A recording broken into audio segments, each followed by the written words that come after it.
Fantastic presentation. Thanks, Brooke. So now it is time for our panel discussion. So I wonder if we could get our panelists to appear on screen as if by magic. So good morning, Sina, Brooke, Sam, Miles. Thanks again for your fantastic presentations, and good morning wherever you guys are. So there's a few questions have come in, but as the chair of this session, I guess I have the luxury of proposing the first question. And so, and I think it's sort of along the lines of some of the other questions so far. So it seems, particularly, I guess, from the last three presentations, there's just this ongoing mismatch between sort of evidence clinicians and public perceptions. So I guess it's a very broad question. How, on an ongoing basis, and we heard about this from Kieran O'Sullivan yesterday when he talked about his low back pain messaging, the presenting media messages about this. So how can this be, like, why does this continue to happen? How can we reduce this from continuing to happen across different areas of musculoskeletal pain, including osteoarthritis? Shall I maybe jump in first, Ivan? And please, anyone else, feel free to jump in behind me. I think the key thing there is that we've got, well, what is interesting that we've seen in our research is that we have these really consistent beliefs which seem to be quite consistent across different musculoskeletal pain conditions. So as you just pointed out there, Ivan, there seems to be quite it's a recurring finding that we're seeing. So some of these frameworks or models that we draw on seem to be something that are established really young in life, and they seem to predate the onset of any sort of musculoskeletal symptom. So by the time somebody is presenting to their health professional for the first time seeking care, they already have a pre-established way of talking about their bodies, about pain, and a way of thinking and acting in pain. So when if then what's happening is we've got these ways of talking and then we're presenting to a health professional, it's really hard then for a health professional in a really short consultation to try to change those beliefs. And it can also be really difficult. Health professionals we often see slip into the same sort of use of language, maybe not understanding how that language is being interpreted by the patients themselves. So while it might appear that we're speaking the same language, we're interpreting these terms really differently. And we in our research have consistently come across some really problematic terms around, the clinician says degeneration, the patient's using the word degeneration, but what does that mean to the patient? And when we ask them, it can mean all sorts of things around a terrible genetic disorder, which is just going to be downhill trajectory and end in a wheelchair. The word neurological is often really concerning if the clinician is saying we're going to check for any neurological involvement and the clinician thinks that means that they could have a tumor somewhere, then this is really can be really harmful language. So I think that can be really difficult, as sometimes we're not understanding where our language is causing some of these misinterpretations or problems. And for me, I see the real missing gap in the literature at the moment is understanding, well, how do people talk about it in the public? The people that don't even have osteoarthritis, we haven't really looked at that space. So how all those, before they even get into the clinic setting, let's try to get out of the clinic setting and go back a step and just see if they have a better understanding of the landscape of these discourses, of these beliefs that are out there in the community. Thanks, Sam. Yeah, it's fascinating that in your talk as well, Miles, bone-on-bone arthritis was the second biggest hit, which of course is, that sort of language is something we're trying to avoid. Yeah, I think Sam's hit the nail on the head. I think, clinicians and patients use different languages to speak daily and when they're interacting, and it can be a real challenge for clinicians to communicate to patients that aren't able to fully understand for whatever reason that may be, non-English speaking or lay or whatever. And, the language that we use can have different connotations, and it's, the term bone on bone from Sam's research has shown that it can have real negative connotations for patients, and they choose not to hear anything else that can be done through non-surgical alternatives compared to, once they hear that term, for example. And so, the language they use is really important. And I think to your question, what can we do? I think trying to empower patients to improve their health literacy, engage in their management, and improve their understanding in whatever way we can, whether it's through digital means or through any other patient educational mediums. I think that's what will be the way forward. Okay, thanks. And that segues quite nicely into a question from Christian, who asks about, or comments that changing the narrative around OA is challenging. And this is back to you, Sam, around the role of media. And so how do you feel as researchers we can influence media and its messaging, and noting that we're up against, corporations, pharmaceuticals with probably a lot more resources than researchers have? That's right. Yeah. So part of our work that we're looking to do is develop this framework, and we're hoping that this can also guide industry, the regulation of industry messaging, I guess, is something that we see as a potential outcome from our study. So if you think about, for example, the rules around how the industry can communicate around suicide, for example, there are a lot of really strict regulation and rules around that. And we can anticipate a similar sort of policy around how we can communicate around joint health and osteoarthritis. So potentially that is something that we can do through our research. We're also linking in with a group of researchers who have done quite a lot of work and are doing a lot of policy advocacy work in the area of regenerative medicine. And this is something that we also see comes up in osteoarthritis, and we're talking to consumers who have a real interest and real, they ask a lot of questions. Even during our course of our interviews, they're looking for information. What can you tell us about this new area of regenerative medicine? They've maybe seen a documentary on it somewhere, or they've picked up on some news article where they are hearing about the potential for regenerative medicine to regenerate this cartilage. They see it as a real potential alternative to joint replacement, but there's so little regulation around that industry. So that is an interesting area for us, a group of researchers for us to link in with and look at some of the work that they have done here and trying to get better policy, better regulation around how the industry can market directly to consumers some of these more or less proven interventions. Great. Thanks, Sam. Right, that's probably my indulgence aside. I better go to some of the questions. So a question for you, Brooke, from ESCO. So, and I'll sort of interpret this question, I think. So referring to really, I think about developing health information resources when there's a lot of diversity within Aboriginal communities, including languages, possibly belief systems around arthritis. How do you feel that can be accounted for? Yeah, I think it's a really great point, and it's something that we've had from other people as well. So we definitely can't generalise and then create these resources with Victorian community members and WA community members and then take it out Australia-wide. So it's something that will require further study. But in terms of our study in Victoria and WA, we are trying to recruit from a variety of geographical locations, conditions, ages, genders, to sort of account for that. And then language itself, I think we'll address with the community reference group, acknowledging that they will come from different language groups, whether that might be something that we apply to the resources with their help. So maybe down the track, maybe with some, absolutely. Thanks, Brooke. Fasina, so someone's asked, well, there's a couple of things. So 3 tips around an ambitious anonymous attendee is wanting to set up their own database.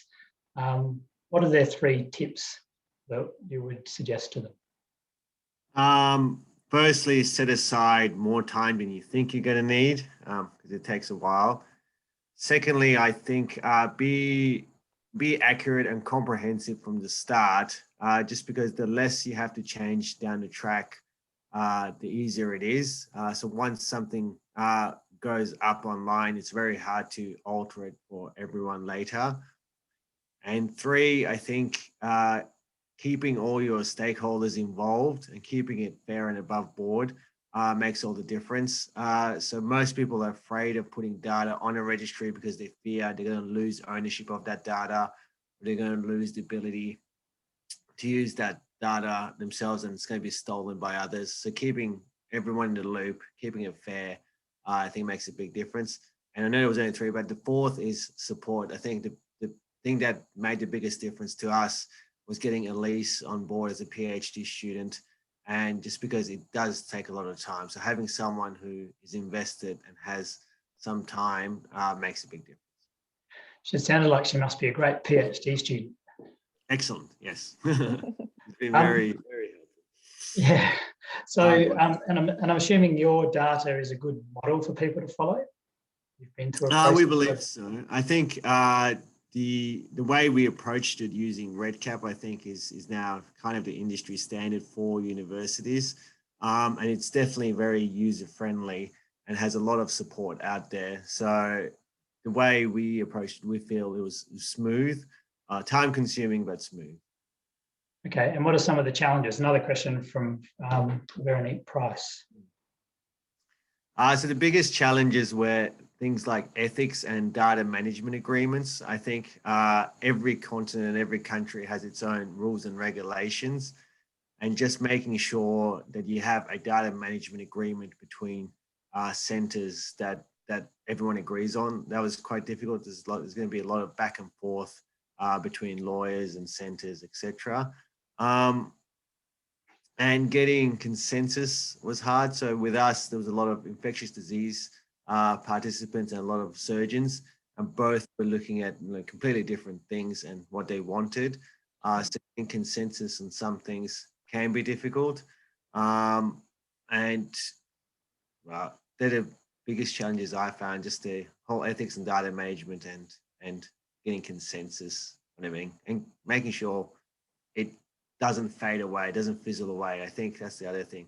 As time goes on, everyone feels less and less involved, and just making sure everyone stays keen was the other thing. So having incremental improvements at every meeting was a key.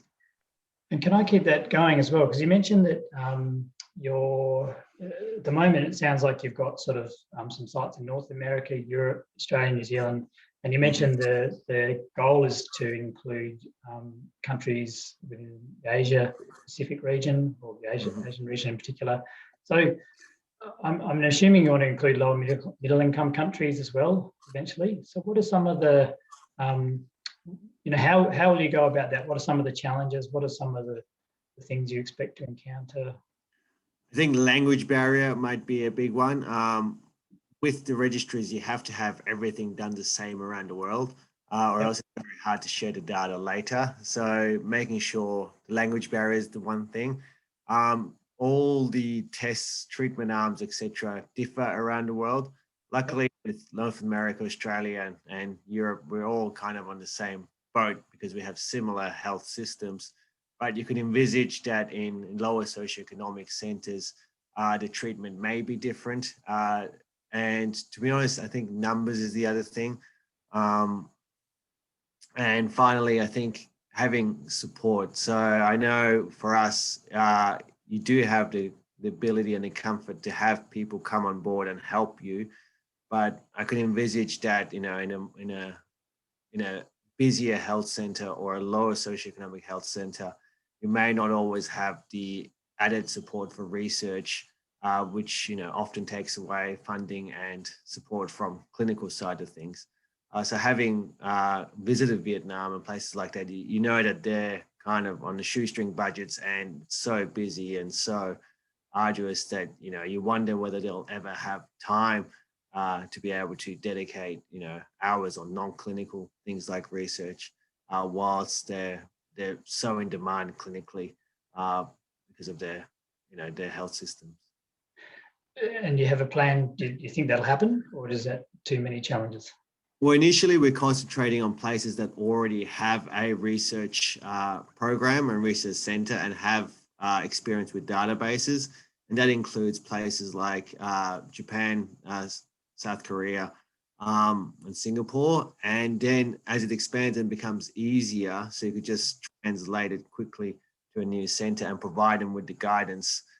Then you'd hope to go to anyone who wants to join, really. But I guess we're reaching a point where if someone wants to join, we're happy for them to join and we're happy to guide them to join. But I guess we're not forcing anyone to do anything that they don't want to do or beyond their capabilities. But yes, initially we're starting with the big tertiary centers, and then hopefully once it's streamlined, filter down to smaller centers. Yep. Okay, thanks, Hina. So a question for Miles from Christian. So again, Christian, really appreciated your presentation, Miles. So says that, is it OnCode? Is that the tool, or is that anyway, On is a good tool, but specific to joint replacement information. Can you comment on the accuracy of information provided on the sites you evaluated? Yeah, so OnCode is a general tool, and the reason why we used it is because you can download it. It's simple to use, and it can be used by anyone that has a computer. And but yes, Dr. Barton is correct that it isn't specific to joint replacement. It's not specific to anything. So websites creators can apply for OnCode and get accredited with the OnCode for their website. And while it doesn't necessarily, one of the limitations is it doesn't necessarily give you, it doesn't evaluate the accuracy of the information on the website, but what it does do is it gives you consistency, transparency and objectiveness of that website. So when you say the accuracy, you're referring to whether that information is essentially good quality information. Correct. Yeah. Whether like accuracy as in whether the information is correct or not.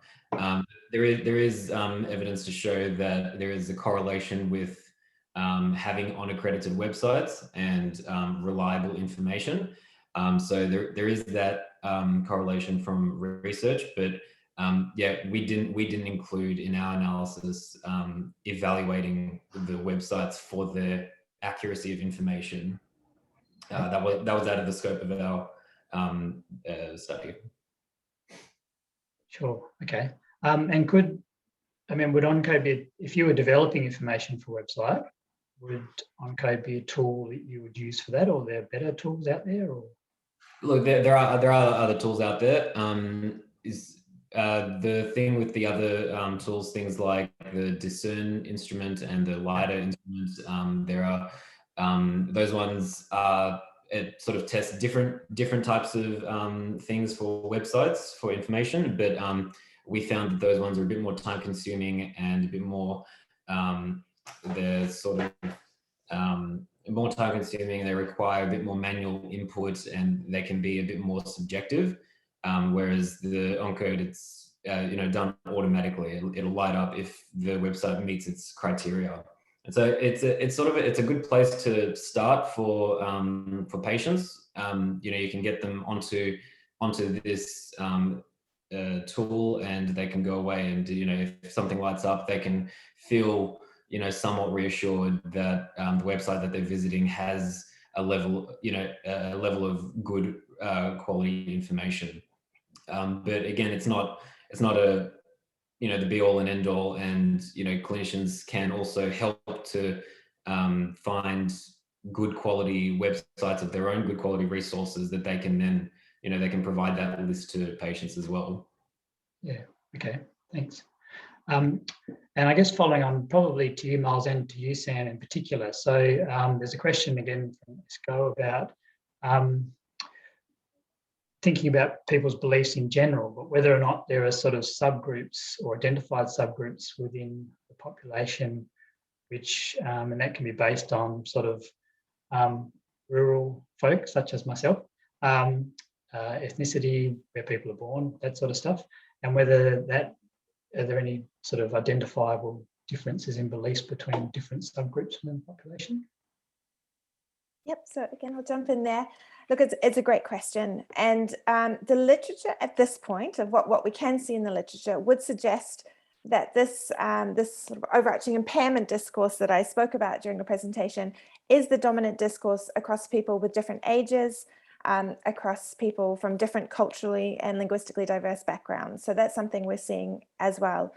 So in our that systematic review I mentioned, we included, I think it was 14 different, there were studies in that systematic review that represented 14 different Western and non-Western settings. And across those different studies, the impairment discourse was absolutely dominant, and we saw these recurring myths and misconceptions coming through in those studies.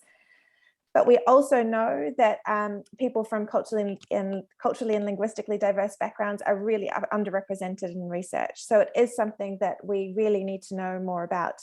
And we've designed our study in a way that we're hoping to really tap into that, capture some of those diverse voices. We are linking in with an organization called the National Aging Research Institute, so the NARI Institute, and they have a culturally and linguistically diverse research engagement network. So we're reaching out, and through them, we are confident that we're going to be capturing some of this diversity across Australia, at least within an Australian setting, and also looking at regional remote settings. And then, of course, we've also got our echo stream of research as well, which is capturing the voices of diverse Aboriginal and Torres Strait Islander Australians as well in different settings, looking at language use, but also belief systems around osteoarthritis as well. Super answer, Sam, thanks. Brooke, another question for you. So someone really appreciated your presentation and is interested in the purpose of the community reference groups and who sits on the groups and what sort of, talking a little bit more about what their role is. Yeah, perfect. So there'll be a community reference group in WA and Victoria. So as mentioned in my speech, they'll come from a diverse geographical location, so all across Victoria, hopefully, with the conditions that we're looking at, so osteoarthritis, rheumatoid arthritis, lupus, and gout. These will be about 6 to 8 individuals. We haven't created the group yet. That's what we're aiming for. And then they will oversee my research activities and findings and the dissemination of the resources as well. So they'll have a large input all throughout my PhD. I will meet with them on a regular basis, and they will determine what the actual resources will look like as an output. And do you want to talk a little bit about the importance of that group and its role? Yeah, definitely. So it's really important, I think, that we get consumers' voices, especially Aboriginal voices on this project. So ideally, they're the ones that are experiencing the conditions. So we want to hear from them, hear their stories, and learn from them as well. Yeah, that's right. Yeah, and certainly from our WA experience, yeah, engaging with elders and others here is critical. And all right. Ivan, can I just jump in there maybe and say further to that? But I think we've got so much to learn from what we do in Aboriginal health and best practice around engaging with community and establishing community reference group. And I see, just sort of as I begin to engage in our Aboriginal health research, and you've got a lot more experience in that space than I do, Ivan, but I see it as there's so much that we can learn from that as far as best practice of how to conduct research well. And that's something that's really struck me through our engagement with ECHO. And we heard a little bit about that a couple of days ago. I think it was it Friday that we heard about their consumer engagement work that's going on in ECHO and trying to establish the CCIP program. I was wondering, Sina, if maybe you had any consumer involvement in the registry, because I know that's something that some registries are looking to include too. Sorry, I missed that question. Just faded out, was it? Sorry, Sina, just about a consumer involvement in registries as well. I was wondering if that's something that your group had thought about. Not with the one we're working on. The one we're working on is mostly clinical and doesn't have a focus on consumer involvement, and mostly because of the ethics involved in it. So being an international thing, all the data going on is de-identified, which makes it hard to include consumer-based data. No, I can't say we are looking at the consumer side of things at this moment. Okay. Again, I'd like to return to that idea of a public health campaign. Again, I'm sort of circling back to that sort of mismatch and the need to, and like you were saying, Sam, these different discourses and societal discourses. And because, because I'm being a bit indulgent as well, that idea of how do you shifting those societal discourses, it seems like such an enormous endeavour. Seems sort of multi-layered. And I know there are more experienced people in the audience than that I am in this, but I'm interested in the expertise of this panel. I mean, how do we, we've got the internet sort of side of things, and the regulatory side of things. That sounds great. How else? How do we change that? Are we ever going to get enough resources to do that? That's an open question. What do you reckon, Miles? Miles, what are your thoughts?